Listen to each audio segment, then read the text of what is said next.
ಶ್ರೀ ರಾಜು ವಾರತ್ ಅವರು ಕಾರ್ಯಕ್ರಮದ ಕುರಿತು ಮಾತನಾಡಲಿದ್ದಾರೆ. ಜೋರಾಗಿ ಚಪ್ಪಾಳೆ ತಟ್ಟುವ ಮೂಲಕ ಅವರಿಗೆ ವೇದಿಕೆಯನ್ನು ನೀಡಬೇಕು ಅಂತ ಕೋರ್ತಾ ಇದ್ದೀವಿ. ಎಲ್ಲರಿಗೂ ನಮಸ್ಕಾರ. ನುಡಿದರೆ ಮುತ್ತಿನ ಹಾರದಂತಿರಬೇಕು, ನುಡಿದರೆ ಮಾಣಿಕ್ಯದ ದಿಟ್ಟಿಯಂತಿರಬೇಕು, ನುಡಿದರೆ ಸ್ಫಟಿಕದ ಸಲಾಕೆಯಂತಿರಬೇಕು, ನುಡಿದರೆ ಲಿಂಗ ಮೆಚ್ಚಿ ಹೌದೌದು ಎನ್ನಬೇಕು, ನುಡಿ ಒಳಗಾಗಿ ನಡೆಯದಿದ್ದರೆ ಕೂಡಲ ಸಂಗಮ ಎಂಬುವಂತನಯ್ಯ ಎಂಬ ಮೊದಲಿಗೆ ಜಗಜ್ಯೋತಿ ಬಸವಣ್ಣವರ ಒಂದು ವಚನವನ್ನ ಸ್ಮರಣೆ ಮಾಡ್ತಾ ಈ ಒಂದು ಗ್ರಾಮೀಣಾಭಿವೃದ್ಧಿ ಮತ್ತು ಪಂಚಾಯತ್ ರಾಜ್ ಇಲಾಖೆಯ ಎಲ್ಲಾ ವೃಂದ ಸಂಘಗಳು ಹಾಗೂ ಗ್ರಾಮ ಪಂಚಾಯತ್ ಸದಸ್ಯರ ಒಕ್ಕೂಟದ ನೇತೃತ್ವದಲ್ಲಿ ನಡೀತಕ್ಕಂಥ ಏನು ಅನಿರ್ದಿಷ್ಟ ಹೋರಾಟದ ವೇದಿಕೆ ಮೇಲೆ ಆಸೀನರಾಗಿರ್ತಕ್ಕಂಥ ಎಲ್ಲ ವೃಂದ ಸಂಘಗಳ ಅಧ್ಯಕ್ಷರು, ಪದಾಧಿಕಾರಿಗಳು ಹಾಗೂ ನನ್ನೆಲ್ಲ ಆರ್ಡಿಪಿಆರ್ ಕುಟುಂಬದವರಿಗೆ ನಮಸ್ಕಾರಗಳನ್ನು ತಿಳಿಸ್ತಾ, ಅದೇ ರೀತಿ ಬಹು ಸಂಖ್ಯೆಯಲ್ಲಿ ಭಾಗವಹಿಸಿರ್ತಕ್ಕಂಥ ನನ್ನೆಲ್ಲ ಗ್ರಾಮ ಪಂಚಾಯಿತಿ ಸದಸ್ಯರು ಮತ್ತು ನನ್ನೆಲ್ಲ ಸಿಬ್ಬಂದಿ ವರ್ಗ ಮತ್ತು ಅಧಿಕಾರಿಗಳಿಗೆ ನಮಸ್ಕಾರಗಳನ್ನು ತಿಳಿಸ್ತಾ, ಏನು ಇಡೀ ಒಂದು ಗ್ರಾಮೀಣಾಭಿವೃದ್ಧಿ ಪಂಚಾಯತ್ ರಾಜ್ ಇಲಾಖೆಯಲ್ಲಿ ಐತಿಹಾಸಿಕವಾಗಿರ್ತಕ್ಕಂಥ ಈ ಒಂದು ಹೋರಾಟವನ್ನ ಕೈಗೊಂಡಿದ್ದೀವಿ. ಆತ್ಮೀಯ ಸ್ನೇಹಿತರೆ, ತಮಗೆ ನಾನು ತಿಳಿಸ್ತಾ ಇದ್ದೇನೆ. ಯಾಕಂದ್ರೆ ಇಲ್ಲಿವರೆಗೆ ನಾವು ಬಿಡಿಯಾಗಿ ಅಂದ್ರೆ ಎಲ್ಲಾ ವೃಂದ ಸಂಘಗಳು ಬೇರೆ ಬೇರೆಯಾಗಿ ಒಂದು ಹೋರಾಟವನ್ನ ಮಾಡ್ಕೊಂಡು ಬಂದಿದ್ದೀವಿ. ಏನೋ ಒಂದು ಇಲಾಖೆ ಆಗಿರ್ಬೋದು, ಸರ್ಕಾರ ನಮ್ಮನ್ನ ಒಡೆದಾಳುವ ಮೂಲಕ ಅಂದ್ರೆ ನಮ್ಮನ್ನ ಒಗ್ಗಟ್ಟಾಗಕ್ಕೆ ಇಷ್ಟೊಂದು 15-20 ವರ್ಷಗಳು ತೆಗೆದುಕೊಳ್ಬೇಕಾಗಿತ್ತು. ಈಗ ನಾವೆಲ್ಲ ಒಗ್ಗಟ್ಟಾಗಿದ್ದೀವಿ. ನಾವು ಒಂದು ಆರ್ಡಿಪಿಆರ್ ಕುಟುಂಬ ಅಂತಕ್ಕಂಥ ಒಂದೇ ಕುಟುಂಬದಲ್ಲಿ ನಾವೆಲ್ಲ ಸೇರಿದ್ದೀವಿ. ಆದ್ರೆ ಈ ಒಂದು ಮೂಲಕ ನಾನು ಇಲಾಖೆಗೆ ಮತ್ತು ಸರ್ಕಾರಕ್ಕೆ ಒಂದು ಎಚ್ಚರಿಕೆಯನ್ನು ನೀಡ್ತಾ ಇದ್ದೇನೆ ಮತ್ತು ವಿನಂತಿಯನ್ನು ಕೂಡ ನಾನು ಮಾಡ್ತಾ ಇದ್ದೇನೆ. ಯಾಕಂದ್ರೆ ಏನು ನಮ್ಮನ್ನ ಬಿಡಿಯಾಗಿ ನೀವು ಆಳಿದಿರಿ, ನಮಗೆ ಒಂದು ಇಲ್ಲಿವರೆಗೂ ಸಾಕಷ್ಟು ಒತ್ತಡ ಕಿರುಕುಳವನ್ನ ಕೊಟ್ಟಿದ್ದೀರಿ. ಆದ್ರೆ ನಮ್ಮ ಬೇಡಿಕೆಗಳಿಗೆ ಸ್ಪಂದನೆ ನೀಡದೇ ಇರುವುದು ವಿಪರ್ಯಾಸದ ಸಂಗತಿ.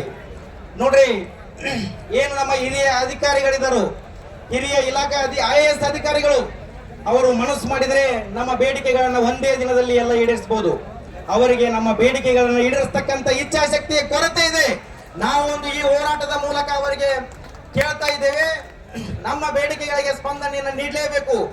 ಒಂದು ವೇಳೆ ತಾವು ನಮ್ಮ ಬೇಡಿಕೆಗೆ ಸ್ಪಂದಿಸದೇ ಇದ್ರೆ ನಮ್ಮ ಹೋರಾಟ ತೀವ್ರಗತಿ ಆಗ್ತದೆ ಅಂತಕ್ಕಂಥದ್ದನ್ನು ಹೇಳ್ತಾ ಇದ್ದೇನೆ. ಇನ್ನು ಏನು ನಮ್ಮ ಎಲ್ಲ ಸಂಘಟನೆಗಳಿದ್ದೀವಿ, ಪಂಚಾಯತ್ ಅಭಿವೃದ್ಧಿ ಅಧಿಕಾರಿಗಳು ನೋಡಿ, ಕಳೆದ ಹಲವು ದಿನಗಳಿಂದ ನಾವು ಇಲಾಖೆಗೆ ಸರ್ಕಾರಕ್ಕೆ ಕೇಳ್ತಾ ಇದ್ದೀವಿ, ನಾವು ಗ್ರೂಪ್ ಪಿ ಅನ್ನ ಮಾಡಬೇಕು. ನೋಡ್ರಿ, ಅವ್ರಿಗೆ ಹೇಳ್ತಾ ಇದ್ದೀನಿ, ನಾವು ಗ್ರೂಪ್ ಪಿ ಅನ್ನ ಯಾಕೆ ಕೇಳ್ತಾ ಇದ್ದೀವಿ ಅಂತಕ್ಕಂಥದನ್ನ ಆಲಿಸ್ತಕ್ಕಂಥ ವ್ಯವಧಾನ ಅವರ ಕಡೆ ಇಲ್ಲ. ಗ್ರಾಮೀಣ ಮಟ್ಟದಲ್ಲಿ ಸುಮಾರು 70% ಜನರಿಗೆ ನಾವು ಒಂದು ಸೇವೆಯನ್ನ ಕೊಡ್ತಕ್ಕಂಥ ಪಂಚಾಯತ್ ಅಭಿವೃದ್ಧಿ ಅಧಿಕಾರಿಗಳಾಗಿರ್ಬೋದು, ನನ್ನೆಲ್ಲ ನೌಕರರಾಗಿರ್ಬೋದು, ನನ್ನೆಲ್ಲ ಸದಸ್ಯರಾಗಿರ್ಬೋದು, ಒಂದು ಗ್ರಾಮೀಣ ಮಟ್ಟ ಜನರಿಗೆ ಒಂದು ಅಟೆಸ್ಟೆಡ್ ಆಗಿರ್ಬೋದು, ಇಲಾಖೆ 28 ಇಲಾಖೆ ಸೇವೆಯನ್ನು ಒದಗಿಸ್ತಕ್ಕಂಥ ಒಂದು ಗ್ರಾಮ ಪಂಚಾಯತಿ ಮುಖ್ಯಸ್ಥರಾಗಿರುವ ನಮಗೆ ಒಂದು ಯಾವುದೇ ಆರ್ಥಿಕ ಹೊರೆ ಇಲ್ಲದೆ, ಇದೇಗೆ ನಮ್ಮ ವಿರೋಧ ಪಕ್ಷದ ನಾಯಕರು ಹೇಳಿದ್ರು, ಸರ್ಕಾರ ಖಜಾನೆ ಖಾಲಿ ಇದೆ, ಅದು ನಾವು ಯಾವುದೇ ರಾಜಕೀಯನ ಮಾಡ್ತಾ ಇಲ್ಲ ಮತ್ತು ಸರ್ಕಾರಕ್ಕೆ ಯಾವುದೇ ಆರ್ಥಿಕ ಹೊರೆಯನ್ನು ಆಗ್ತಾ ಇಲ್ಲ. ನಮಗೆ ಒಂದು ಗ್ರೂಪ್ ಪಿ ಸ್ಥಾನಮಾನವನ್ನ ಕೊಡಿ, ನಾವು ಗ್ರಾಮೀಣ ಮಟ್ಟದ ಜನರ ಸೇವೆಯನ್ನ ಮಾಡ್ತೀವಿ ಅಂತಕ್ಕಂಥ ಒಂದು ಮನವಿಯನ್ನ ಈ ವೇದಿಕೆ ಮೂಲಕ ಹೇಳ್ತಾ ಇದ್ದೇನೆ. ದಯವಿಟ್ಟು ತಾವೆಲ್ಲ ಅರ್ಥ ಮಾಡ್ಕೋಬೇಕು. ಇನ್ನೊಂದು ವಿಚಾರ, ಏನು ಅಧಿಕಾರಿಗಳಿಗೆ ಆಗಿರ್ಬೋದು, ಸಿಬ್ಬಂದಿಗಳಿಗೆ ಆಗಿರ್ಬೋದು, ನ್ಯಾಯಯುತವಾಗಿರ್ತಕ್ಕಂಥ ಬೇಡಿಕೆ ಏನು, ನಮಗೆ ಬಡ್ತಿಯನ್ನ ಕೊಡಬೇಕಾಗಿತ್ತು, ಜ್ಯೇಷ್ಠತೆಯನ್ನ ಕೊಡಬೇಕಾಗಿತ್ತು. ಸ್ವತಃ ಇಲಾಖಾ ಅಧಿಕಾರಿಗಳಿಗೆ ನಮ್ಮಲ್ಲೇ ಒಂದು ಒಡೆದಾಳುವ ನೀತಿಯ ಮೂಲಕ ಒಂದು ತಪ್ಪು ವಿಳಂಬ ನೀತಿಯನ್ನು ಅನುಸರಿಸಿ ಕಳೆದ 10 ವರ್ಷಗಳಿಂದ ಒಂದು ಜ್ಯೇಷ್ಠತಾ ಪಟ್ಟಿಯನ್ನು ಮಾಡಕ್ ಆಗ್ತಾ ಇಲ್ಲ. ಆದ್ರೆ ಅದೇ ನೋಡ್ರಿ, ಒಂದು ಯಾವುದೇ ಒಂದು ಯೋಜನೆ ಜಾರಿ ಬಂದ್ರೆ ಅವರು ಇಮಿಡಿಯೇಟ್ ಆಗಿ ಬೆಳಗ್ಗೆ ಹಾಕಿ ಸಾಯಂಕಾಲ ಕೆಲಸ ಮಾಡ್ರಿ ಅಂತ ಹೇಳ್ತಾರೆ. ಇಷ್ಟೆಲ್ಲ ಒಂದು 100ಕ್ಕೂ ಹೆಚ್ಚು IAS ಅಧಿಕಾರಿಗಳು ಇರ್ತಕ್ಕಂಥ ಒಂದು ಆಯುಕ್ತಾಲಯ ಆಗಿರ್ಬೋದು, MS ಬಿಲ್ಡಿಂಗ್ ಆಗಿರ್ಬೋದು, ನೇರವಾಗಿ ಹೇಳ್ತಾ ಇದ್ದೇನೆ, ಯಾವ್ದು ಇದ್ರೊಳಗ ಇದು ಇಲ್ಲ. ಇಷ್ಟೆಲ್ಲ ಅಧಿಕಾರಿಗಳು ಕೂತ್ಕೊಂಡು ನಮ್ಮ ನೌಕರರ ಸಿಬ್ಬಂದಿ ಒಂದು ಜ್ಯೇಷ್ಠತೆ ಪಟ್ಟಿಯನ್ನು ಅಂತಿಮಗೊಳಿಸಿ ಬಡ್ತಿ ಕೊಡ್ತಕ್ಕಂಥದ್ದು ಆಗ್ತಾ ಇಲ್ಲ. ಆದ್ರೆ ಈ ವೇದಿಕೆ ಮೂಲಕ ಅವರಿಗೆ ನಾನು ತಿಳಿಸ್ತಾ ಇದ್ದೇನೆ, ಹೋರಾಟ ಮುಗಿಯುವವರೆಗೆ ನಮ್ಮ ಒಂದು ಪಟ್ಟಿಗೆ ಅಂತಿಮ ಆದೇಶ ಬರಲೇಬೇಕು. ಇಲ್ಲಂದ್ರೆ ನಾವು ಇಲ್ಲಿ ಕದಲ್ತಕ್ಕಂಥ ಪ್ರಶ್ನೆನೇ ಇಲ್ಲ. ಇನ್ನು ಗ್ರಾಮೀಣ ಜನರಿಗೆ, ಕೂಲಿ ಕಾರ್ಮಿಕರಿಗೆ ಒಂದು ಕೆಲಸವನ್ನು ನೀಡತಕ್ಕಂಥ ಜವಾಬ್ದಾರಿ ನಮ್ಮ ಗ್ರಾಮ ಪಂಚಾಯತ್ ಇದೆ. ಏನು ಗ್ರಾಮ ಪಂಚಾಯತಿಯಲ್ಲಿ ಇರ್ತಕ್ಕಂಥ ಸದಸ್ಯರಾಗಿರ್ಬೋದು, ನೌಕರರಾಗಿರ್ಬೋದು, ನಾವು ಗ್ರಾಮೀಣ ಜನರಿಗೆ ಒಂದು ಕೂಲಿ ಕೊಡ್ತಕ್ಕಂಥ ಕೆಲಸವನ್ನ ಮಾಡ್ತಾ ಇದ್ದೀನಿ. ಇವತ್ತಿನ ದಿನ ಏನು ಆಯುಕ್ತರು ಗ್ರಾಮೀಣಾಭಿವೃದ್ಧಿ ಇದ್ದಾರ, ಸಾಕಷ್ಟು ತಂತ್ರಜ್ಞಾನ, ಟೆಕ್ನಾಲಜಿ, ಗೂಗಲ್ ಫಾರ್ಮ್ ಅನ್ನು ತಂದು ನಮ್ಮ ಎಲ್ಲ ನೌಕರರಿಗೂ ಮತ್ತೆ ನಮ್ಮೆಲ್ಲ ಸದಸ್ಯರಿಗೂ, ನಮ್ಮೆಲ್ಲ ಕೂಲಿಕಾರರಿಗೆ ಒಂದು ತೊಂದರೆ ಕೊಡ್ತಕ್ಕಂಥ ಕೆಲಸವನ್ನ ಮಾಡ್ತಾ ಇದ್ದಾರೆ. ದಯವಿಟ್ಟು ಎಚ್ಚೆತ್ತುಕೊಂಡು ಅದನ್ನ ಬದಲಾವಣೆ ಮಾಡ್ಕೋಬೇಕು. ನೋಡ್ರಿ ಗ್ರಾಮೀಣ ಮಟ್ಟದಲ್ಲಿ ಒಂದು ಸೇವೆಯನ್ನು ಒದಗಿಸ್ತಕ್ಕಂಥ ನಮಗೆ ಸಾಕಷ್ಟು ತಂತ್ರಾಂಶಗಳು, ಸುಮಾರು ಒಂದು 30ಕ್ಕೂ ಹೆಚ್ಚು ತಂತ್ರಾಂಶಗಳು ವಿನಾಕಾರಣ ನಮ್ಮಲ್ಲೇ ಒಂದು ಗೊಂದಲವನ್ನು ಉಂಟು ಮಾಡಿ ನಮ್ಮಲ್ಲಿ ಒಡಕೆ ನುಡ್ತಕ್ಕಂಥ ಕೆಲಸವನ್ನ ಮಾಡ್ತಾರೆ. ದಯವಿಟ್ಟು ಅದನ್ನು ನಿಲ್ಲಿಸಬೇಕು. ಇನ್ನು ಗ್ರಾಮ ಪಂಚಾಯತಿಯಲ್ಲಿ ಸೇವೆ ಸಾಕಷ್ಟು ಬೇಡಿಕೆಗಳಿದಾವ. ನಮ್ಮೆಲ್ಲ ಬೇಡಿಕೆಗಳ ಬಗ್ಗೆ ಈ ಒಂದು ವೇದಿಕೆ ಮೂಲಕ ನಾನು ತಿಳಿಸ್ತಾ ಇದ್ದೇನೆ. ಇನ್ನು ವಿಶೇಷವಾಗಿ ಒಂದು ಗ್ರಾಮ ಪಂಚಾಯಿತಿಯ ಏನು ಪ್ರಮುಖವಾಗಿರ್ತಕ್ಕಂಥ ಕೆಲಸ ನಿರ್ವಹಿಸ್ತಕ್ಕಂಥ ನನ್ನ ಪಂಚ ನೌಕರರು, ಕರ ವಸೂಲಿಗಾರರು, clerk cum data entry operator, ಸ್ವಚ್ಛತೆಗಾರರು, ವಾಟರ್ ಮನ್ ಸ್ವೀಪರು, ಇವರೆಲ್ಲರ ಬೇಡಿಕೆಗಳನ್ನು ಈಡೇರಿಸಲು ಇಲಾಖೆ ಮತ್ತು ಸರ್ಕಾರ ಹಿಂಜರಿತಾ ಇದೆ. ದಯವಿಟ್ಟು ಈ ಒಂದು ವೇದಿಕೆ ಮೂಲಕ ಅವರಿಗೆ ವಿನಂತಿಸ್ತಾ ಇದ್ದೇನೆ. ಎಲ್ಲ ಒಂದು ಬಡ ಕುಟುಂಬದಿಂದ ಬಂದಿರತಕ್ಕಂಥ ಎಲ್ಲ ನೌಕರರು ಮತ್ತು ಸಿಬ್ಬಂದಿ ಇದ್ದಾರೆ. ನಮ್ಮ ಒಂದು ನ್ಯಾಯಯುತ ಬೇಡಿಕೆ, ನಾವೇನು ಅವರಲ್ಲಿ ಭಿಕ್ಷೆಯನ್ನ ಕೇಳ್ತಕ್ಕಂಥ ಪ್ರಶ್ನೆನೇ ಇಲ್ಲ. ನಮ್ಮ ನ್ಯಾಯಯುತ ಬೇಡಿಕೆಯನ್ನು ಕೊಡಬೇಕು. ಅವ್ರಿಗೇನು ಕನಿಷ್ಠ ಒಂದು ವೇತನ ಕೊಡ್ತಕ್ಕಂಥ ಸೌಲಭ್ಯ ಆಗ್ಲಿ, ಅವರಿಗೆ ಕುಟುಂಬಕ್ಕೆ ವಿಮಾ ಸೌಲಭ್ಯನ ಕೊಡ್ತಕ್ಕಂಥದ್ದಾಗ್ಲಿ, ಅವರಿಗೆ ಒಂದು ಪ್ರಮೋಷನ್ ಕೊಡ್ತಕ್ಕಂಥದ್ದನ್ನ ನಾವು ಮಾಡ್ತಕ್ಕಂಥ ಕೆಲಸವನ್ನ ಮಾಡ್ರಿ ಅಂತಕ್ಕಂಥದ್ದನ್ನ ನಾನು ಕೇಳ್ತಾ ಇದ್ದೇನೆ. ಇನ್ನು ನನ್ನ ಗ್ರಾಮ ಪಂಚಾಯತ್ ಸದಸ್ಯರು ಪಕ್ಕದ ಕೇರಳ ರಾಜ್ಯದಲ್ಲಿ ನೋಡ್ರಿ, ಪ್ರತಿ ಗ್ರಾಮ ಪಂಚಾಯಿತಿ ಅಧ್ಯಕ್ಷರು ನಮ್ಮ ಕಾಡಿಶೆಟ್ಟಿ ಸತೀಶ್ ಅವರು ಸರ್ ಹೇಳಿದ್ರು, ಇದು ಒಂದು ಪಂಚಾಯತ್ ರಾಜ್ ಬಗ್ಗೆ ಅತಿ ಹೆಚ್ಚಾಗಿ ತಿಳ್ಕೊಂಡಿದ್ದವ್ರು ಅಂದ್ರೆ ನನಗೆ ಗೊತ್ತಿರೋ ಪ್ರಕಾರ ಇಡೀ ರಾಜ್ಯದಲ್ಲಿ ಅವರೊಬ್ಬರೇ ಅಂತಕ್ಕಂಥದ್ದನ್ನ ನಾನು ಹೇಳ್ತಾ ಇದ್ದೇನೆ. ಯಾಕಂತಂದ್ರೆ ಪಕ್ಕದ ಕೇರಳ ರಾಜ್ಯದಲ್ಲಿ ನಮ್ಮ ಗ್ರಾಮ ಪಂಚಾಯತ್ ಸದಸ್ಯರಿಗೆ ಗೌರವವಾಗಿದ್ರು, ಗೌರವ ಧನ ಆಗಿರ್ಬೋದು, ಎರಡನ್ನು ಕೂಡ ಒಂದು ಕೊಡ್ತಕ್ಕಂಥ ವ್ಯವಸ್ಥೆ ಇದೆ. ಸುಮ್ಮನೆ ಇವರೇನು ಕೇಂದ್ರ ರಾಜ್ಯ ಪ್ರಶಸ್ತಿಗಳನ್ನ ಬರುವಲ್ಲಿ ನಾವೇನ್ ನೌಕರರಿದೀವಿ, ಸಿಬ್ಬಂದಿ ಇದೀವಿ, ನಮ್ಮ ಸದಸ್ಯರಿದೀವಿ, ನಾವೆಲ್ಲರ ಪಾತ್ರ ಇದೆ. ಆದ್ರೆ ಇವ್ರು ಪ್ರಶಸ್ತಿ ತಗೊಳಕ್ ಇವ್ರು ಹೋಗೋರು ಪ್ರಶಸ್ತಿ ತಗೊಂಡು ಬಂದು ಆದ್ರೆ ನಮ್ಮ ಬೇಡಿಕೆಗಳನ್ನು ಈಡೇರಿಸಲು ಇವ್ರು ಹಿಂಜರಿಸ್ತಾ ಇದ್ದಾರೆ. ಆದ್ರೆ ಇನ್ ಮುಂದೆ ಇಲ್ಲಿವರೆಗೆ ಏನ್ ಮಾಡಿದಿರಿ ಮಾಡಿ ಹೋಯ್ತು. ಇನ್ ಮುಂದೆ ನಾವೆಲ್ಲ ಒಕ್ಕಟ್ಟಾಗಿದ್ದೀವಿ. ದಯವಿಟ್ಟು ನಮ್ಮ ಒಂದು ಬೇಡಿಕೆಗಳಿಗೆ ಸಕಾರಾತ್ಮಕವಾಗಿ ಸ್ಪಂದನೆಯನ್ನ ನೀಡಬೇಕು. ಈಗಾಗಲೇ ಇಲ್ಲಿ ಸಾಕಷ್ಟು ಇಲಾಖಾ ಅಧಿಕಾರಿಗಳು ಕೂಡ ಅಬ್ಸರ್ವೇಷನ್ ಮಾಡಕ್ ಬಂದಿದ್ದಾರೆ. ಮಾಧ್ಯಮದ ಮೂಲಕ ನಾನು ಹೇಳ್ತಾ ಇದ್ದೀನಿ, ನಮ್ಮ ಬೇಡಿಕೆಗಳಿಗೆ ಸ್ಪಂದನೆ ಸಿಗಲೇಬೇಕು. ನಮ್ಮ ಒಂದು ತಾಳ್ಮೆಯ ಕಟ್ಟೆ ಕೂಡ ಒಡೆದೋಗಿದೆ. ಇನ್ನು ಮುಂದೆ ಯಾವುದೇ ಯಾರಿಗೂ ಹೆದರ್ತಕ್ಕಂಥ ಅವಶ್ಯಕತೆ ಇಲ್ಲ. ಯಾಕಂದ್ರೆ ನಾವು ಕೇಳ್ತಕ್ಕಂಥದ್ದು ನ್ಯಾಯಯುತ ಬೇಡಿಕೆ ಇದೆ.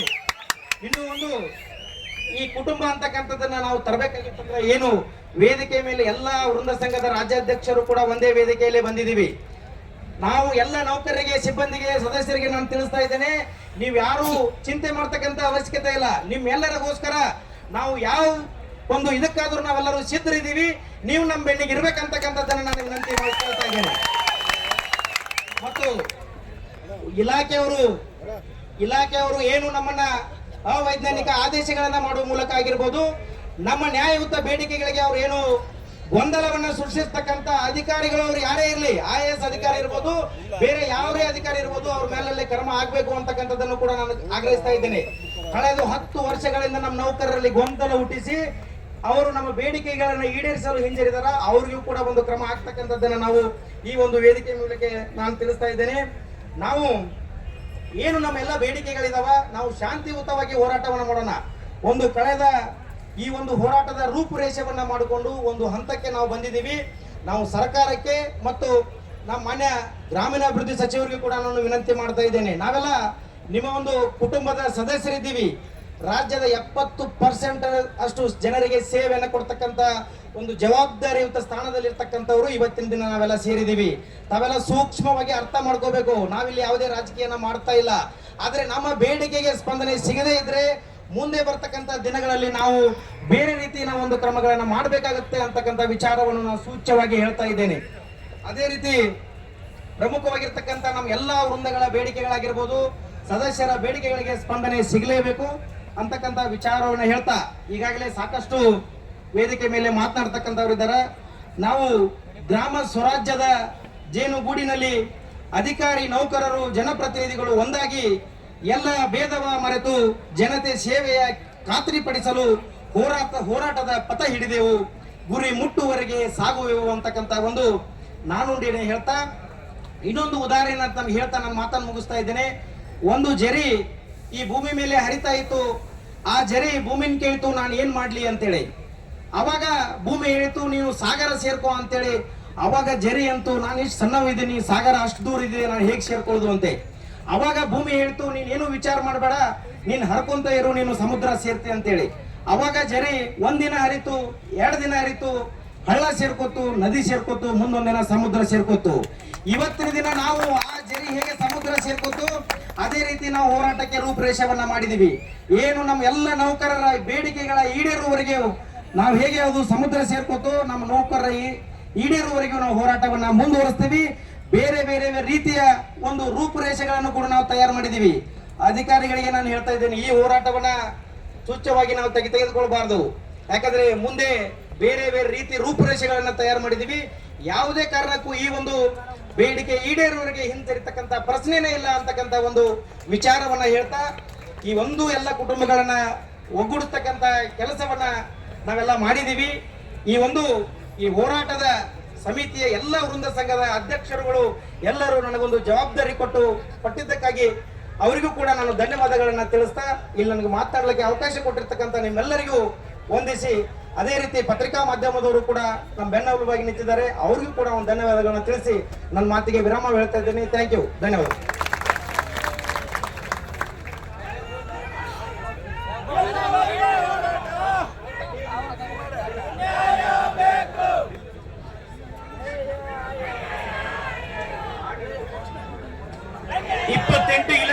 ಸೇವೆ ಒದಗಿಸುವುದು ನಮ್ಮ ಜವಾಬ್ದಾರಿ.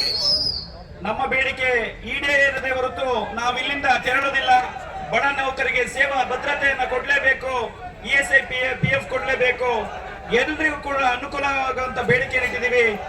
ಸದಸ್ಯಗಳಿಗೆ ಕೇರಳ ಮಾದರಿಯಲ್ಲಿ ಇವತ್ತು ಏನ್ ಕೊಡ್ತಿದೆ ಆ ತರ ಒಂದು ಮಾಸಿಕ ವೇತನ ನೀಡಬೇಕು. ಹಾಗೆ ಎಲ್ಲ ಬೇಡಿಕೆಗಳನ್ನ ಶಾಂತಿಯುತವಾಗಿ ನೆರವೇರಿಸೋಣ ಅಂತಕ್ಕಂಥದ್ದ ಸವಿಸ್ತಾರವಾಗಿ ಮಾತನಾಡಿದ ಈ ವೇದಿಕೆಯ ಅಧ್ಯಕ್ಷರು, ಹಾಗೆ ಈ ಹೋರಾಟದ ಸಮನ್ವಯ ಸಮಿತಿಯ ಅಧ್ಯಕ್ಷರು, ಹಾಗೆ PDO ಸಂಘದ ಅಧ್ಯಕ್ಷರು ಆದಂತ ರಾಜು ಅವರಿಗೆ ಧನ್ಯವಾದಗಳನ್ನ ಅರ್ಪಿಸ್ತಿದ್ದೇನೆ. ಸ್ನೇಹಿತರೆ, ನಿಮ್ಮ ಒಂದು ಹುಮ್ಮಸ್ಸು ಇಲ್ಲಿರ್ತಕ್ಕಂಥವರಿಗೆ ಒಂದು ಎಂಥೋದಿಯಮನ್ನ ನೀಡಬೇಕು. ನೀವು ಏನು ಕೂಗ್ತೀರಿ, ಘೋಷಣೆಯನ್ನ ಕೂಗ್ತೀರಿ, ಇವರಿಗೆ ಖುಷಿಯಾಗಬೇಕು, ಇವ್ರ ಮಾತು ನಿಮಗೆ ಅರ್ಥ ಆಗ್ಬೇಕು. ಹಾಗಾದ್ರೆ ಮಾತ್ರ ಈ ಒಂದು ವೇದಿಕೆ ಕೆಳಗೆ ಬರುತ್ತೆ. ಹಾಗಾಗಿ ನಿಮಗೆ ನಾವು ಕೊಟ್ಟಿದ್ದೀವಿ ಕಟ್ಔಟ್ಸ್ ಅನ್ನ, ಪ್ರತಿಯೊಬ್ಬರಿಗೂ ಬೈಟೆಕ್ಸ್ ಅನ್ನ ಕೊಟ್ಟಿದ್ದೀವಿ. ಅದನ್ನ ಹೇಳುವ ಮೂಲಕ ಘೋಷಣೆಯನ್ನು ಕೂಗಬೇಕು. ಬಲೋ ಭಾರತ್ ಮಾತಾ ಕಿ, ಬಲೋ ಭಾರತ್ ಮಾತಾ ಕಿ. ಗ್ರಾಮೀಣಾಭಿವೃದ್ಧಿ ಮತ್ತು ಪಂಚಾಯತ್ ರಾಜ್ ಕುಟುಂಬಕ್ಕೆ, ಗ್ರಾಮೀಣಾಭಿವೃದ್ಧಿ ಮತ್ತು ಪಂಚಾಯತ್ ರಾಜ್ ಕುಟುಂಬಕ್ಕೆ. ಓಕೆ, ಈ ವೇದಿಕೆಯಲ್ಲಿ ಒಂದು ದೇಹ ಗೀತೆ ಎಲ್ರಿಗೂ ಕೂಡ ಒಂದು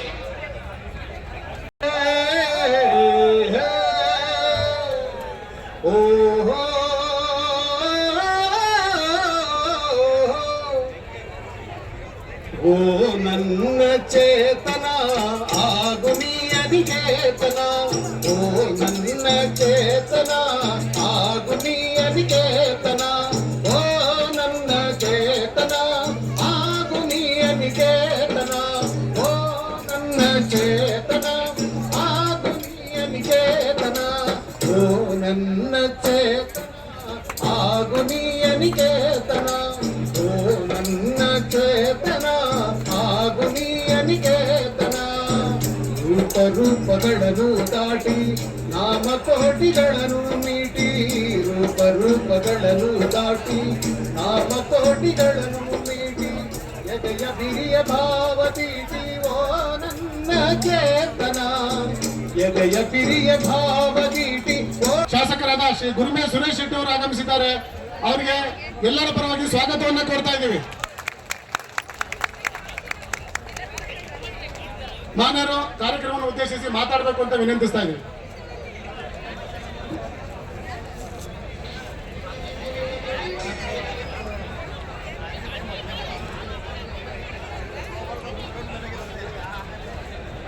ಸುಮಾರು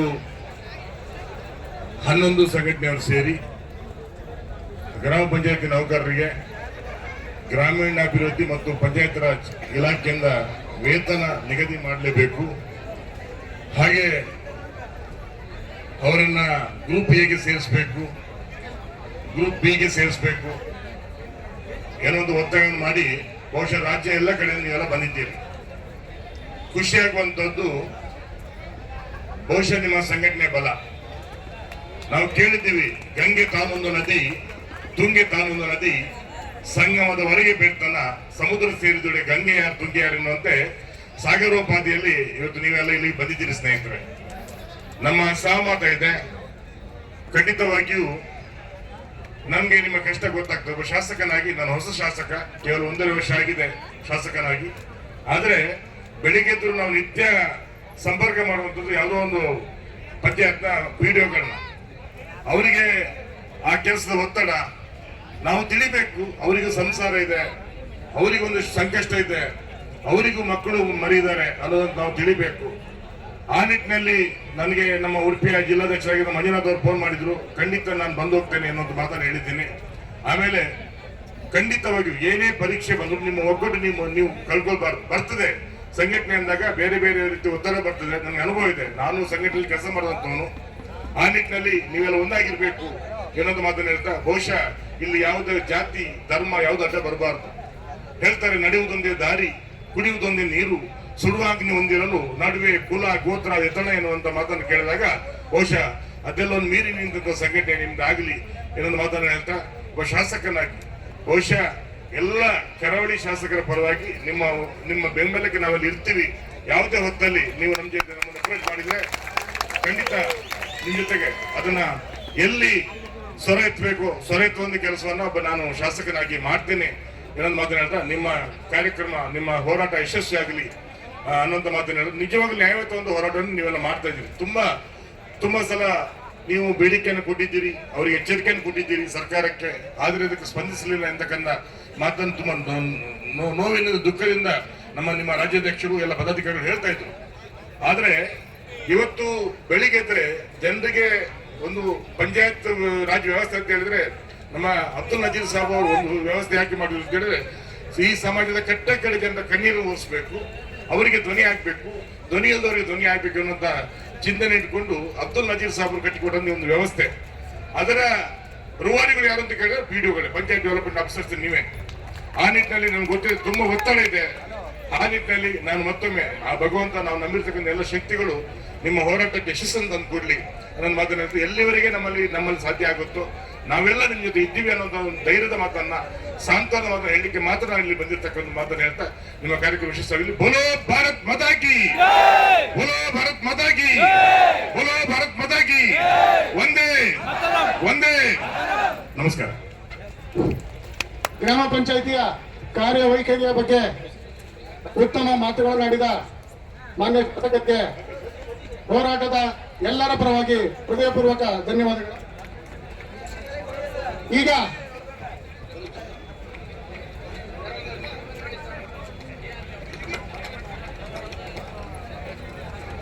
ಶೋಕಗೀತೆ ರೆಡಿ ಇದೆಯಾ? ಬೋಲೋ ಭಾರತ್ ಮಾತಾ ಕಿ. ಈಗ ಒಂದು ಶೋಕಗೀತೆ, ಬೇರೆ ಗೀತೆ, ನಂತರ ಶೋಕಗೀತೆ.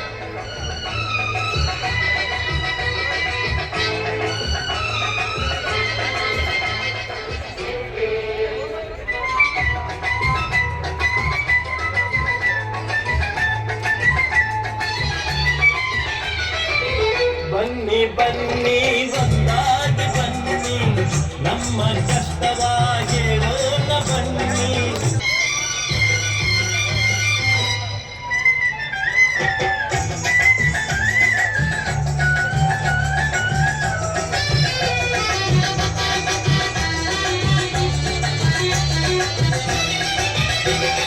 ಹುಟ್ಟಿದ್ದು ನಾವಿಲ್ಲೇ, ಬೆಳೆದದ್ದು ನಾವಿಲ್ಲೇ, ಹುಟ್ಟಿದ್ದು ಮನುಷ್ಯರೆಂದು ತೋರಿಸುವವಲ್ಲಿ ಜಯವೆನ್ನಿ ಜಯವೆನ್ನಿ, ಹೀಗೆ ಜಯ ಜಯವೆನ್ನಿ.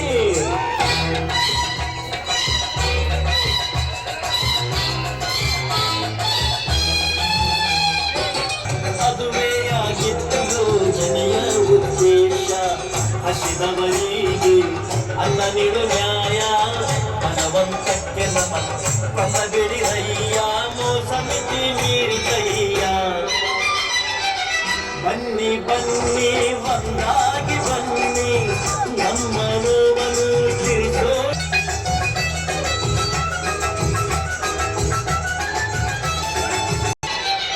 ಬನ್ನಿ ಬನ್ನಿ ಒಂದಾಗಿ ಬನ್ನಿ.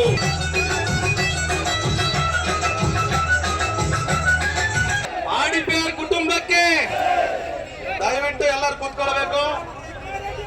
ಇದು ಐತಿಹಾಸಿಕ ಹೋರಾಟ. ದಯವಿಟ್ಟು ಮುಂದೆ ಯಾರಿದ್ದಾರೆ ದಯವಿಟ್ಟು ವಿನಂತಿಗಳಿದೆ. ಅವರಿಗೆಲ್ಲ ಅವಕಾಶ ಕೊಡಿ, ದಯವಿಟ್ಟು ಅವಕಾಶ ಕೊಡಿ ಎಲ್ಲರಿಗೂ ಕುತ್ಕೊಟ್ಟಿಗೆ.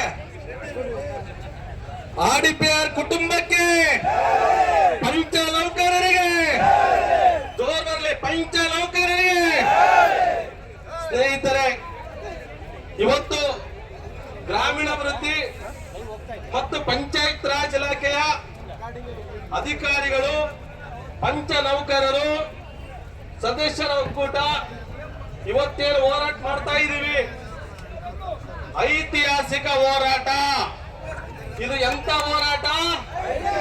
ಐತಿಹಾಸಿಕ ಹೋರಾಟ. ಅದರ ಅರ್ಥ ಇಷ್ಟೇ, ನನ್ನ ಸಂಘ, ನಿನ್ನ ಸಂಘ, ನಿಮ್ಮ ಸಂಘ, ಅವರ ಸಂಘ, ಎಲ್ಲ ಸಂಘ ಇವತ್ತು ಐತಿಹಾಸಿಕವಾಗಿ ವಿಲೀನಗೊಂಡಿದ್ದಾವೆ. ಇದು ಒಂದು ಬಹುದೊಡ್ಡ ಬೃಹತ್ ಮಟ್ಟದ ಹೋರಾಟ. ಸ್ನೇಹಿತರೆ, ಈ ಸರ್ಕಾರ ಬಂದಾದ ಮೇಲೆ ನಮ್ಮ ಸಚಿವರು ಹೇಳ್ತಾ ಇದ್ದಾರೆ, ನಮ್ಮದು ಆಳುವ ಸರ್ಕಾರ ಅಲ್ಲ, ಆಲಿಸುವ ಸರ್ಕಾರ ಅಂತ ಹೇಳಿದರೆ ನಾವು ಒಪ್ಕೊಳ್ಳೋದಕ್ಕೆ. ಆಲಿಸಿದ್ದಾರೆ, ಆದ್ರೆ ಆದೇಶವಿಲ್ಲ ಸರ್ಕಾರದಲ್ಲಿ. ನೀವೆಲ್ಲ ಗಮನಿಸಿರಿ, ಆಲಿಸಿದ್ದಾರೆ, ಇಲ್ಲಂತ ನಾವು ಹೇಳೋದಿಲ್ಲ. ನಾವು ಕೇಳೋಕ್ಕಿಂತ ಮೊದಲೇ ಸಭೆಗಳು ಕರೆದಿದ್ದಾರೆ. 1.5-2 ವರ್ಷ ಆಯ್ತು, ಒಂದೇ ಒಂದು ಆದೇಶ ನೋಡ್ರಿ ಯಾರಾದ್ರೂ? ಇಲ್ಲ, ಯಾರಿಗೂ ನೆಮ್ಮದಿ ಇಲ್ಲ. ಕಲ್ರಿ, ಆಡು ಮುಟ್ಟದ ಸೊಪ್ಪಿಲ್ಲ, ಗ್ರಾಮ ಪಂಚಾಯಿತಿಯ ಪಂಚ ನೌಕರರು ಮಾಡದ ಕೆಲಸವಿಲ್ಲ. ಒಂದಲ್ಲ ಎರಡಲ್ಲ ಸ್ವಾಮಿ, ಕೇಂದ್ರ ಸರ್ಕಾರ ಯೋಜನೆ, ರಾಜ್ಯ ಸರ್ಕಾರ ಯೋಜನೆ, ಯಾವುದ್ಯಾವುದೋ ಸರ್ಕಾರ, ಯಾವುದ್ಯಾವುದೋ ಶಾಸಕರು ಮಾಡಿರ್ತಕ್ಕಂಥ ಯೋಜನೆಗಳು ಯಾರೋ ಬಂದ್ರು, ಎಲ್ಲರಿಗೆ ಮಾಡ್ತಕ್ಕಂಥದ್ದು ಕೆಲಸ ಯಾರು? ಗ್ರಾಮ ಪಂಚಾಯಿತಿ ಪಂಚ ನೌಕರ ನಂತರದಲ್ಲಿ ನಮ್ಮ ಅಧಿಕಾರಿಗಳು ಅಂತ ಹೇಳಕ್ ಬಯಸ್ತೀನಿ ನಾನು ಈ ಸಂದರ್ಭದಲ್ಲಿ. ಗಾಂಧಿ ಕಂಡ ಕನಸು ನೆನೆಸಿರ್ಬೇಕು, ಹಳ್ಳಿ ಅಭಿವೃದ್ಧಿ ಆಗ್ಲೇಬೇಕು. ಎಲ್ಲಿಂದ ಅಭಿವೃದ್ಧಿ ಆಗುತ್ತೆ? ಅನುದಾನ ಕೊಟ್ಟಿದ್ದೀರಿ ನಮ್ಮ ಸದಸ್ಯರುಗಳಿಗೆ, ಅಭಿವೃದ್ಧಿಗೆ ನೀವು ಸಹಕಾರ ಕೊಟ್ಟಿದ್ದೀರಾ, ಹೇಳ್ತೀರಾ ಅಷ್ಟೇ ಕ್ರಿಯಾ ಯೋಜನೆಗಳಲ್ಲಿ. ಆದರೆ ನಿಜವಾಗಿ ಹೇಳ್ತೀವಿ, ಅವೆಲ್ಲ ಮಾಯ ಆಗ್ತಾ ಇದಾವೆ. ನೋಡುಗರಿಗೆ ಪಬ್ಲಿಕ್ ಗಳಲ್ಲಿ, ವಾಟ್ಸ್ಆಪ್, ಫೇಸ್ಬುಕ್ ಗಳಲ್ಲಿ ಹಾಕ್ತಾರೆ, ಕೋಟ್ಯಂತರ ಬಂತು ಗ್ರಾಮ ಪಂಚಾಯತಿಗೆ. ಎಲ್ಲಿ ಹೋಯ್ತು? ಎಲ್ಲಿ ಅಭಿವೃದ್ಧಿ ಸಾಧ್ಯ? ಎಲ್ಲಿರುವ ಸ್ವಚ್ಛತೆ ಇಲ್ಲದೆ ಅಲ್ಲೇ ಇದಾವೆ. ಸೊ ಯಾರು ಕೂಡ ನೆಮ್ಮದಿ ಇಲ್ಲ. ಅವರವರ ಸ್ಥಿತಿಗತಿಗಳು ಅವರವರಿಗೆ ಗೊತ್ತಿದೆ. ಇವತ್ತು ನಾನು ನಿಂತು ಈ ಸ್ಟೇಜ್ ಮೇಲೆ ಮಾತಾಡ್ತಿದ್ದೀನಿ ಅಂದ್ರೆ ನಂದೇ ಆದ ನೋವಿದೆ, ಎಲ್ರ ಕಣ್ಣಲ್ಲಿ ನೋವುಗಳಿದಾವೆ. ಯಾರು ಕೂಡ ನೆಮ್ಮದಿ ಇಲ್ಲ.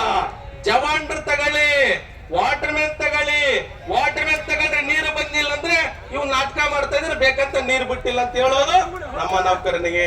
ನಮ್ಮ ಉತ್ತರ ಕರ್ನಾಟಕ ಶೈಲಿಯಲ್ಲಿ ಮಾತಾಡ್ತಾರೆ, ವಾಟರ್ ಮ್ಯಾನ್ಗೆ ಲಂಗ ಸುಳ್ಬೇಕು ಅಂತ ಸುಳ್ಬೇಕಂತ ಮಾತಾಡ್ತಾರೆ. ಭಾಷೆಗಳನ್ನೆಲ್ಲ ನಮ್ಮ ನೌಕರು ಹಂಚ್ಕೊಂಡಿದ್ದಾರೆ. ಸ್ವಾಮಿ, ನಿಮ್ಮ ಸರ್ಕಾರಗಳನ್ನ ಉಳಿಸೋಗೋಸ್ಕರ ನಮ್ಮ ನೌಕರು ಮಾತುಗಳನ್ನ ಹಂಚ್ಕೊಂಡಿದೀವಿ ಇವತ್ತು. ವಾಟರ್ ಮ್ಯಾನ್ ಅಷ್ಟೇ ಅಲ್ಲ, ಬಿಲ್ ಕಲೆಕ್ಟರ್ ತಗೊಂಡ್ರಿ, ಟ್ಯಾಕ್ಸ್ ರೀಚ್ ಆಗಿಲ್ಲ, ತೆಗಿರಿ ಅವನ್ನಂತಾರೆ. ಮತ್ತೆ ಆಪರೇಟರ್ ತಗೊಂಡ್ರಿ, ನೀವೇನಾದ್ರೂ ಸರ್ವರ್ ಹ್ಯಾಂಗ್ ಆಗಿದೆ ಅಂದ್ರೆ ಇಲ್ಲ, ಆಪರೇಟರ್ ದುಡ್ಡಿಗಾಗಿ ಮಾಡ್ತಾ ಇದ್ರಂತ ನಮ್ಮ ಮೇಲೆ ಗೋಬಿ ಕೋಸುವಂತ ಕೆಲಸ ಮಾಡ್ತಾರೆ. PDOs ತಗೊಂಡ್ರಿ, ಏನಾದ್ರೂ ಸರಿಯಾದ ರೀತಿಯಲ್ಲಿ ಅಲ್ಲಿ ವ್ಯವಸ್ಥೆಗೆ ಅನುವಾಗಿ ಹೋಗಿಲ್ಲ ಅಂದ್ರೆ ಇಲ್ಲ PDO ಬೇಕಂತ ಕುತಂತ್ರ ಮಾಡ್ತಾರಂತಾರೆ. ಇನ್ನು ಸದಸ್ಯರು ತಗೊಂಡ್ರಿ, 400ರಿಂದ 7,000 ಜನ ಇರ್ತಕ್ಕಂಥ ಸದಸ್ಯರು ನೀವು ತಗೊಂಡ್ ನೋಡ್ರಿ, ಅಲ್ಲಿ ಕೂಡ ಎಲ್ಲೆಲ್ಲೋ ತನ್ನ ಏರಿಯಾದಲ್ಲಿ ಮಾಡ್ಕೊಳ್ತಾನೆ, ನನಗೆ ಸಹಕಾರ ಕೊಡ್ತಾ ಇಲ್ಲ ಅಂತ ಹೇಳಿ. ಒಟ್ಟಿನಲ್ಲಿ ನಾವು 11 ವೃಂದದ ಸಂಘದವರು ಯಾರು ನೆಮ್ಮದಿ ಆಗಿಲ್ಲ. ಆ ಒಂದು ಹೋರಾಟಕ್ಕೆ ಇವತ್ತು ನಾವಿಲ್ಲಿ ಬಂದಿರ್ತಕ್ಕಂಥದ್ದು.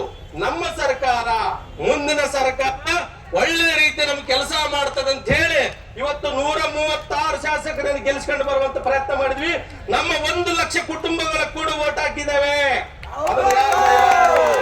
ಇವತ್ತು ನಾವು ಯಾರು ವೋಟ್ ಮಾಡಲಿಲ್ಲ ಅಂದ್ರೆ ಸರ್ಕಾರ ರಚನೆ ಆಗಲು ಸಾಧ್ಯ ಇದೆಯಾ? ನನ್ನ ಕುಟುಂಬ ಕೂಡ ಇದರಲ್ಲಿ ಪಾತ್ರ ಇದೆ ಅನ್ನೋದನ್ನ ನಾವು ಯಾರು ಮರೆಯುವಂಗಿಲ್ಲ. 5 ಗ್ಯಾರಂಟಿ ಮಾಡಿದ್ರು ಸ್ವಾಮಿ, ನಮ್ಮ ಪಂಚ ನೌಕರರಿಗೆ ವೇತನ ಶ್ರೇಣಿ ಯಾಕೆ ಮಾಡಬಾರ್ದಾಗಿತ್ತು? ನೀವು ಕೇರಳ ಮಾದರಿಯಲ್ಲಿ ಯಾಕೆ ಮಾಡಿದ್ದಾರೆ, ನಮ್ಮಲ್ಲಿ ಯಾಕೆ ಮಾಡಕ್ ಸಾಧ್ಯ ಇಲ್ಲ? ಪಂಚ ಗ್ಯಾರಂಟಿ ದುಡ್ಡಿದೆ, ವೇತನ ಶ್ರೇಣಿಗೆ ದುಡ್ಡಿಲ್ವಾ? ಯಾರ್ಯಾರಿಗೂ ಏನೇನೋ ಮಾಡ್ತಾ ಇದಾರೆ, ಬಂದಂತವ್ರಿಗೆಲ್ಲ ಎಂತೆಂತ ಯೋಜನೆಗಳು ತರ್ತಾರೆ. ವೇತನ ಶ್ರೇಣಿ ಕೊಟ್ಟಿದ್ದೆ ಆದರೆ ಪಂಚ ಗ್ಯಾರಂಟಿ ಅಲ್ಲ, ನೀವು ಎಂತ ಯೋಜನೆಗಳನ್ನ ತಗೊಂಬರಿ, ಗ್ರಾಮೀಣಾಭಿವೃದ್ಧಿಗೆ ತಲುಪಿಸುವಂತ ವ್ಯವಸ್ಥೆಯನ್ನು ನಾವು ಮಾಡ್ತಾ ಇದ್ದೀವಿ. ಸೊ ಹಾಗಾಗಿ ನಾ ಹೇಳುವುದಿಷ್ಟೇ, ನೆಮ್ಮದಿ ಜೀವನಕ್ಕಾಗಿ ನಮಗೆ ವೇತನ ಕೊಡಿ, ನನ್ನ ಕುಟುಂಬ ಸಲ್ಲುವುದಕ್ಕಾಗಿ ವೇತನ ಕೊಡಿ. ಜೊತೆಗೆ ಇವತ್ತು ಮತ್ತೊಬ್ಬ ನೌಕರನ್ನು ಕೂಡ ಈಗಾಗಲೇ ಶ್ರದ್ಧಾಂಜಲಿ ಸಲ್ಲಿಸಿರೋದು ಕೂಡ ನಮ್ಮ ಅಧ್ಯಕ್ಷರು ಹೇಳಿದ್ರು. ನನ್ನ ಸ್ನೇಹಿತ ಇವತ್ತು ಕೂಡ ಒಬ್ಬರು ಮರಣ ಹೊಂದಿದ್ದಾರೆ. ಇದು 7 ಲಕ್ಷ ಆಗದಷ್ಟು ದುಃಖವನ್ನು ನಮ್ಮಲ್ಲಿ ತುಂಬಿದೆ. ಒಟ್ಟಾರೆ ನನ್ನ ಡಾಟಾ ಎಂಟ್ರಿ ಆಪರೇಟರ್ ವೃಂದದಿಂದ ಇಲ್ಲಿವರೆಗೆ 297 ಜನ ಮರಣ ಹೊಂದಿದ್ದಾರೆ ಸ್ನೇಹಿತರೆ. 297 ಜನ ನನ್ನ ಕಡೆಯಿಂದ, ಇನ್ನು ಬಿಲ್ ಕಲೆಕ್ಟರ್ ಕಡೆಯಿಂದ ಬೇರೆ. ಒಟ್ಟಿನಲ್ಲಿ ಯಾರು ನೆಮ್ಮದಿ ಇಲ್ಲವಂತ ಬದುಕನ್ನ ನಾವು ಕಟ್ಕೊಂಡಿದ್ದೇವೆ. ನೆಮ್ಮದಿ ಜೀವನ ಕುಟುಂಬ ನಡೆಸೋಕೋಸ್ಕರ ವೇತನ ಶ್ರೇಣಿಯನ್ನು ಕೊಡಿ. 6 ತಿಂಗಳಾಯ್ತು ವೇತನ ಶ್ರೇಣಿ ಫಿಕ್ಸ್ ಮಾಡ್ತೀವಿ ಅಂತ ಹೇಳಿ ಹಣಕಾಸು ಇಲಾಖೆ ಕಳಿಸಿದ್ದೀರಿ. ನಮಗೆ ಬೇಕಾಗಿದ್ದು ಬರೀ 280 ಕೋಟಿ. 287 ಕೋಟಿ ರೂಪಾಯಿ ಕೊಡಕ್ಕಾಗದೆ ಇದ್ದರೆ ಹೆಂಗ್ರಿ ಸ್ವಾಮಿ ಕೆಲಸ ಮಾಡೋದು ನಾವು? ಅದಕ್ಕಾಗಿ ದಯವಿಟ್ಟು ಸ್ನೇಹಿತರೆ, ಇವತ್ತು ಯಾರು ಹೇಳ್ತಾರೋ ಬಿಡ್ತಾರೋ ಗೊತ್ತಿಲ್ಲ, 11 ವೃಂದ ಸಂಘದವರೇನು ಹೋರಾಟಕ್ಕೆ ಕರೆ ಕೊಟ್ಟಿದ್ದೀವಿ. ಈ ಆದೇಶ ಜಾರಿ ಆಗವರೆಗೆ ಈ ವೇದಿಕೆಯನ್ನು ಬಿಟ್ಟು ಯಾರು ಕದಲುವಂಗಿಲ್ಲ. ಮತ್ತು ಯಾರ್ಯಾರು ನಮ್ಮ ನೌಕರರು ಬಂದಿಲ್ಲ ಕರೆದುಕೊಂಡು ಬರುವಂತ ವ್ಯವಸ್ಥೆ ಮಾಡಿ. ಇದು ಒಂದು ದೊಡ್ಡ ವೇದಿಕೆ. ಆಯಾ ವೃಂದದ ಅಧ್ಯಕ್ಷರಿದ್ದಾರ, ಯಾರೋ ಒಬ್ಬರು ನೌಕರರಲ್ಲದವರು ದಾರಿ ತಪ್ಪಿಸ್ತಾ ಇದ್ದಾರೆ ನಮ್ಮನ್ನು. ಅದನ್ನು ಬದಿವತ್ತಿ ಹೆಮ್ಮೆಯಿಂದ ನಾವು ವೇತನ ಶ್ರೇಣಿಯನ್ನು ತಗೊಂತೀವಂತ ಪಣ ತೊಟ್ಟು ಇನ್ನು ಬಹಳಷ್ಟು ಜನ ಮಾತಾಡಿದ್ದಾರೆ. ಆ ಕಾರಣದಿಂದ ನಾವು ಪಂಚ ನೌಕರರು ಯಾವತ್ತು ಈ ಹೋರಾಟ ವೇದಿಕೆಯನ್ನು ಬಿಟ್ಟು ಮುಂದೆ ಹೋಗೋದಿಲ್ಲ. ಇಲ್ಲಿ ಜಯಗಳಿಸಬೇಕು, ಮುಂದೆ ಯಶಸ್ವಿಯನ್ನು ಮಾಡಿಕೊಳ್ಬೇಕಂತ ಹೇಳ್ತಾ ನನಗೆ ಮಾತಾಡೋದಕ್ಕೆ ಅವಕಾಶ ಕೊಟ್ಟಂತ ಎಲ್ಲ ಮಾನ್ಯರಿಗೆ ಒಂದು ಸುತ್ತ ನನ್ನ ಮಾತುಗಳನ್ನು ಮುಗಿಸುತ್ತೇನೆ.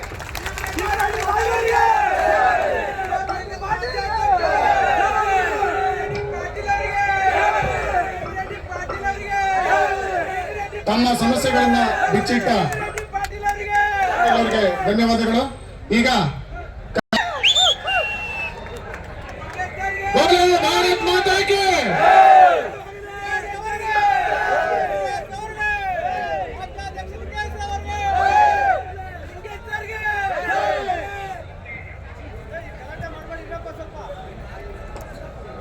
ಆತ್ಮೀಯ ನನ್ನ ಎಲ್ಲ RDPR ಕುಟುಂಬಕ್ಕೆ ಹಾಗೂ ವೇದಿಕೆ ಮೇಲಿರುವ ನನ್ನೆಲ್ಲ RDPR ಇಲಾಖೆಯ ಹಿರಿಯರಿಗೆ ಈ ಕಾರ್ಯಕ್ರಮ ಅದ್ಭುತವಾದ ಒಂದು ವೇದಿಕೆ. ಈ ವೇದಿಕೆಯನ್ನ ಆಯೋಜನೆ ಮಾಡಿದ ರಾಜು ಭಾರತ್ ಅವರಿಗೆ ಎಲ್ಲ ನನ್ನ RDPR ಕುಟುಂಬದ ಪರವಾಗಿ ಹೃತ್ಪೂರ್ವಕ ಧನ್ಯವಾದಗಳನ್ನ ಹೇಳ್ತೇನೆ. ಅದೇ ರೀತಿ ಈ ಸಮಯದಲ್ಲಿ ನಮ್ಮ ಸಂವಿಧಾನ ಶಿಲ್ಪಿ ಬಾಬಾ ಸಾಹೇಬ್ ಅಂಬೇಡ್ಕರ್ ಅವರ ಸಿದ್ಧಾಂತವನ್ನು ನಾನು ತಮ್ಮ ಮುಂದೆ ಕೆಲವು ಹೇಳಲಿಕ್ಕೆ ಇಷ್ಟಪಡ್ತೇನೆ. ಬಾಬಾ ಸಾಹೇಬ್ ಅವರು ನಮ್ಮ ಎಲ್ಲ ದೇಶದ ಪ್ರಜೆಗಳಿಗಾಗಿ ಒಂದು ಸಂದೇಶವನ್ನ ಕೊಡ್ತಾರೆ. ಅದೇನಂದ್ರೆ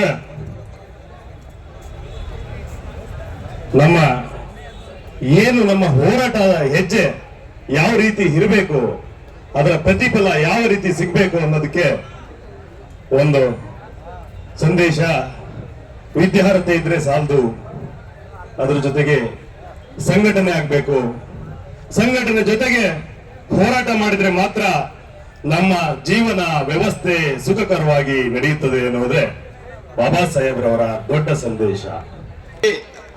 ನೋಡಿ ನನ್ನ ಸಹೋದ್ಯೋಗಿ ಮಿತ್ರರೇ, ಇಲ್ಲಿ ಒಂದು ಹೆಜ್ಜೆ ಇಟ್ಟಿದ್ದಾರೆ. ಈ ಹೆಜ್ಜೆ ಯಾವ ರೀತಿ ಇರಬೇಕು ಅಂದ್ರೆ, ನಮ್ಮ ಏನು ಬೇಡಿಕೆಗಳಿದೆ ಆ ಬೇಡಿಕೆಗಳನ್ನ ಈಡೇರಿಸಿಕೊಂಡೇ ಹೋಗ್ಬೇಕು. ನನಗೆ ಸುಸ್ತಾಗ್ತಾ ಇದೆ, ನನಗೆ ನೆಂಟರ ಮನೆಗೆ ಹೋಗ್ಬೇಕು, ಇಲ್ಲಿ ಯಾವುದೋ ಒಂದು ಫಂಕ್ಷನ್ ಇದೆ ಅಂತ ಹೋಗ್ಬೇಡಿ. ದಯವಿಟ್ಟು ನಿಮ್ಮ ನ್ಯಾಯಯುತ ಬೇಡಿಕೆ ಈಡೇರಬೇಕು ಅಂದ್ರೆ ನಾವು ಈಡೇರೋವರೆಗೂ ಹೋರಾಟಕ್ಕೆ ಸಿದ್ಧರಾಗಬೇಕು. ಒಂದು ಸ್ಲೋಗನ್ ಅನ್ನ ಹೇಳ್ತೀನಿ. ಕನಿಷ್ಠ ವೇತನ ಎಂಬುವ ಅನಿಷ್ಟ ಪದ್ಧತಿಯು ನಮ್ಮಿಂದ ಹೋಗಲೇಬೇಕು. ಕನಿಷ್ಠ ವೇತನವೆಂಬ ಆತ್ಮೀಯ ನೌಕರರ ಬಂಧುಗಳೇ, ನಮ್ಮ ಪಂಚ ನೌಕರರ ಪರಿಸ್ಥಿತಿ ಏಳಲು ಅಸಾಧ್ಯವಾದ ಪರಿಸ್ಥಿತಿ ಇದೆ. ಇವತ್ತು ನಮ್ಮ ಇಲಾಖೆಯಿಂದಲೇ ನಮಗೆ ವೇತನ ಕೊಡಕ್ಕೆ ಆಗ್ತಾ ಇಲ್ಲ, ಆದ್ರೆ ಇಲಾಖೆ ಹೇಳಿದ ಕೆಲಸವನ್ನು ನಾವು ಮಾಡ್ತಾ ಇದ್ದೀವಿ. ನಮಗೆ ಸರಿಯಾದ ವೇತನ ಈ ಹೋರಾಟ. ನಾನು ಮತ್ತೆ ಪಂಚ ನೌಕರರ ಸಮಿತಿಯ ರಾಜ್ಯಾಧ್ಯಕ್ಷರು ಸುಮಾರು 7ರಿಂದ 8 ತಿಂಗಳ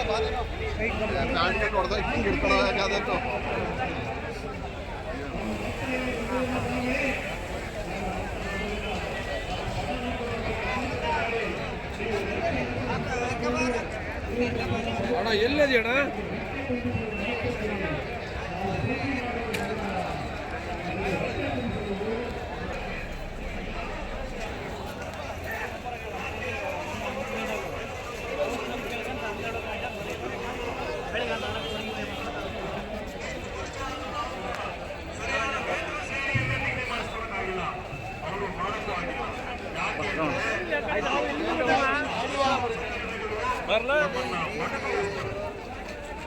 ದಾರಿ ತಪ್ಪಿಸಿದ್ದಾರೆ.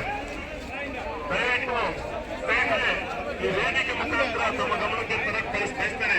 ಯಾರು ನಮ್ಮ ಪಂಚಾಯತ್ಗಳಿದ್ದಾರೆ, ಸ್ವಚ್ಛತೆಗಾರರಿರ್ಬೋದು, ಅಟೆಂಡರ್ ಇರ್ಬೋದು, ನಮ್ಮ ಡಾಟಾ ಎಂಟ್ರಿ ಆಪರೇಟರ್ ಇರ್ಬೋದು, ನೀರುಗಟ್ಟಿಗಳು, ಬಿಲ್ ಕಲೆಕ್ಟರ್ಗಳು, ದಯವಿಟ್ಟು ಗಮನಿಸಿ. ಇದುವರೆಗೂ ಆಗಿದ್ದೇ ಬೇಡ, ಈಗಾಗಲೇ ಬೇರೆ.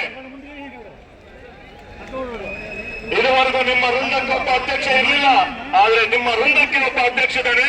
ನಿಮ್ಮ ಕಷ್ಟವನ್ನು ಹೇಳ್ಕೊಳ್ಳಿಕ್ಕೆ ಒಬ್ಬ ನಾಯಕ ಸಿಕ್ಕಿದ್ದಾನೆ. ದಯವಿಟ್ಟು ಇದನ್ನು ಉಪಯೋಗಿಸ್ಕೊಳ್ಳಿ. ಯಾರು ಅಡ್ಡದಾರಿಗೆ ಹೋಗ್ಬೇಡಿ. ಯಾರು ನಿಮಗೆ ಒಳ್ಳೇದು ಮಾಡ್ಬೇಕು ಅಂತಾರೆ ಈ ವೃಂದದವರ